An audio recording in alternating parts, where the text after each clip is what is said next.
Brownie செய்ய போகிறேன். நான் ஆல்ரெடி செய்வேன் அஃப்ரீன் அம்மாவுக்கு. இன்றைக்கி பார்த்தீங்கன்னா ஒரு சிஸ்டர் ஒரு வீடியோ பார்த்து அந்த கிரிங்கிள் டாப் வர மாதிரி அடுப்புலேயே செய்யலான்னு சொன்னாங்க. ஓவன் இல்லாமல் நம்ம அடுப்புலேயே கூட செய்யலான்னு சொல்லிட்டு சொல்லியிருந்தாங்க. அவங்க சொன்ன மெஷர்மெண்ட் அப்படியே நான் ஃபாலோ பண்ணேன். மாஷால்லா நல்லா வந்துருந்துச்சு. நான் வந்துட்டு 150 கிராம் டார்க் சாக்லேட் எடுத்துக்கிட்டேன். எனக்கு இங்கே கிட்டக்கு வந்துட்டு இந்த டார்க் சாக்லேட் தான் கிடச்சிச்சு. அதனால் இதே எடுத்துக்கிட்டேன். 100 கிராம் வந்துட்டு பட்டர், அன்சால்டட் பட்டர் தான் எடுத்துக்கிட்டேன்.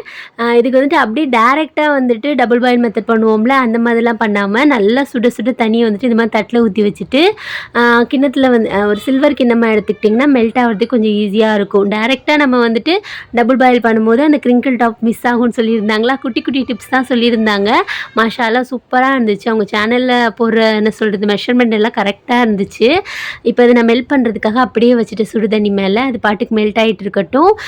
ஒரு 2 மினிட்ஸ் நம்ம மிக்ஸ் பண்ணி விடணும். அந்த பட்டரும் சாக்லேட்டும் வந்துட்டு சேர்ந்து வர மாதிரி நம்ம மிக்ஸ் பண்ணி விட்டுக்கலாம். நான் அப்படி தான் செஞ்சேன். நெக்ஸ்ட்டு பார்த்தீங்கன்னா நம்ம இந்த மிஷின் வாங்கியிருந்தோம்ல அப்படின்னு அதை வந்துட்டு கிண்டல் பண்ணிகிட்டு இருந்தாங்க. அதையே அடுப்பில் வச்சு சமைக்க போகிறேன் அப்படின்னு சொல்லிட்டு கிண்டல் பண்ணிகிட்டு இருந்தாங்க. அதை நான் அப்படியே கட் பண்ணிட்டேன்.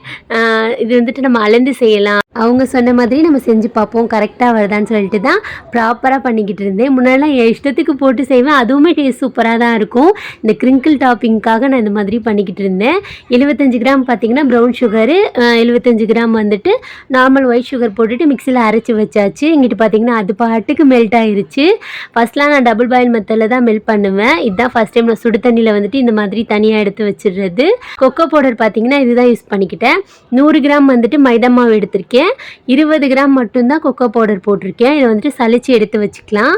நான் வந்துட்டு 2 முட்டை போட்டிருக்கேன். இது வந்துட்டு 1/2 kg ப்ரௌனிக்கு அவங்க சொன்ன அளவு, அதே தான் நான் ஃபாலோ பண்ணேன். இப்போ நல்லா பீட் பண்ணிக்கலாம். முட்டையை வந்துட்டு சில பேர் சொல்லுவாங்களாம் பீட் பண்ணக்கூடாது ப்ரௌனிக்கு அப்படின்னு சொல்லிட்டு. ஆனால் இந்த சிஸ்டர் சொன்னாங்க நல்லா பீட் பண்ணணும், அப்போ தான் அந்த கிரிங்கிள் டாப் வரும்னு சொல்லிட்டு சொல்லியிருந்தாங்க. அதே மாதிரி நான் ஒரு 5 மினிட்ஸ் வந்துட்டு நம்ம வீட்டில் பிளெண்டர்லாம் இல்லையா, அதனால் வந்துட்டு விஸ்க்லேயே நல்லா பிளெண்ட் பண்ணிக்கிட்டு இருந்தேன்.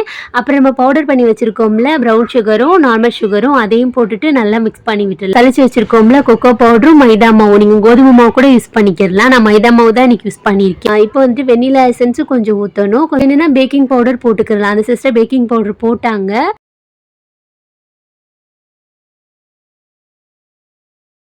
விரிச்சிட்டு அதில் போட்டுட்டு அந்த ஏர் பபிள்ஸ்லாம் இருக்கும்ல, அதுக்காக டூத் பிக் இருக்கும்ல, அதை வச்சு அந்த மாதிரி பண்ணி வச்சா